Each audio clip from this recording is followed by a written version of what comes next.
दिल्ली में अरविंद केजरीवाल हैं, क्या कह रहे हैं पहले ये सुनाते हैं आपको। उनके पास तो सब कुछ है, जिनसे हम लोगों ने इस देश के सबसे बड़े बिजनेस हाउसेस से पंगे ले लिए, इस देश की सबसे बड़ी पॉलिटिकल ताकतों से पंगे ले लिए।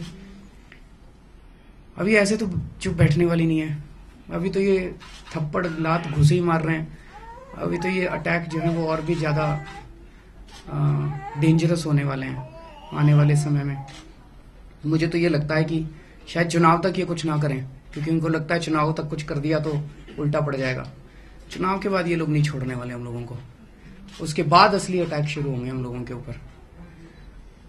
और अभी अभी मेरे को कोई क्लिपिंग दिखा रहा था, आने के जस्ट पहले 5 मिनट पहले मैं क्लिप्स देख रहा था जो अभी कुछ दिन पहले स्टिंग ऑपरेशन हुए थे। उसमें एक्चुअली ये कह रहे हैं, बीजेपी के लोग कह रहे हैं कि गुरुजी मूवमेंट को बढ़ाना है तो कुछ अपने लोगों को तो मरवाना पड़ेगा।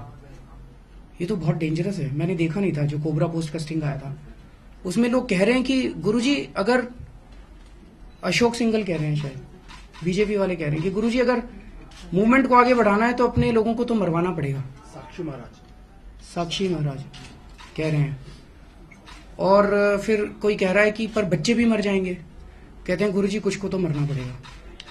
माय गॉड, मतलब ये हिंदुओं को भी मरवाते हैं, बीजेपी वाले हिंदुओं को भी मरवाते हैं, हिंदुओं के बच्चों को भी मरवाते हैं, बीजेपी वाले अपने काडर को भी मरवाते हैं। अपनों को तो मरवाना पड़ेगा, कुछ तो अपनों को मरवाना पड़ेगा अगर, तो ये तो बहुत डेंजरस है।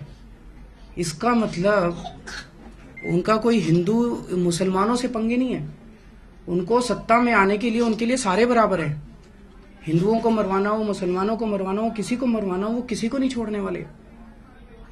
ये हम देश के लोग क्यों नहीं समझ जाते? ये छोटी सी बात हम देश के लोग क्यों नहीं समझ जाते? और आज पूरा देश खतरे में है। मीडिया में मैं बात कर रहा हूं, मैं मीडिया को बहुत बोलता रहता हूं, लेकिन आज मीडिया बहुत डरा हुआ है। बहुत सीनियर एडिटर से बात होती है, वो कहते हैं जी सीधे बीजेपी वालों के फोन आ रहे हैं आजकल, हमारी सरकार आने वाली है फिर देख लेना, हमारी सरकार आने वाली है फिर देख लेना, छोड़ेंगे नहीं तुमको। आज मतलब पैसा तो बहुत बड़ा खेल खेल ही रहा है, पैसा तो खूब पंप किया जा रहा है, लेकिन मीडिया में ऐसे बहुत सारे लोग हैं जो पैसे पे नहीं खरीदे जा सकते, उनको धमकियां दी जा रही है।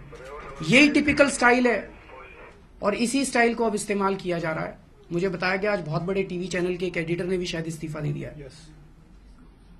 इंडिया टीवी, नकवी साहब ने आज इस्तीफा दे दिया है। नरेंद्र मोदी का फिक्स्ड इंटरव्यू था, उसके प्रोटेस्ट में, आपकी अदालत में जो इंटरव्यू हुआ था उसके प्रोटेस्ट में आज शायद नकवी साहब ने कल दिया। बहुत बड़ी चर्निंग हो रही है इस देश के अंदर, बहुत बड़ा समुद्र मंथन हो रहा है इस देश के अंदर। हम सब लोगों को सोचने की जरूरत है। मेरी आप सब लोगों से केवल यही रिक्वेस्ट है, इस देश को बचा लीजिए। बात बीजेपी, कांग्रेस, आम आदमी पार्टी की नहीं है। यहाँ हम लोग जितने बैठे हैं, बहुत सारे मीडिया में भी बैठे हैं, बहुत जबरदस्त चर्निंग है जी। अपने सारों के बच्चे रहते यहीं हैं।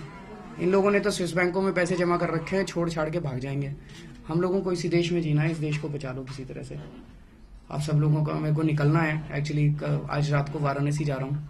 आप सब लोगों की शुभकामनाएं चाहिए, देश के लिए चाहिए। मेरे को अपने लिए तो चुनाव लड़ना नहीं है, अगर मेरे को खुद सांसद बनना होता मैं दिल्ली से चुनाव लड़ लेता।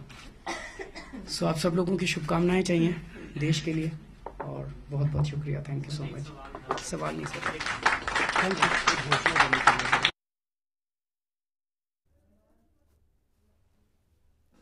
और अरविंद जी के सामने हम ये घोषणा करना चाहते हैं कि इस किताब से जो भी रॉयल्टी आएगी उसका पूरा आधा, जो 50% है, वो आम आदमी पार्टी के कोष में दान कर दिया जाएगा। हमारे नायक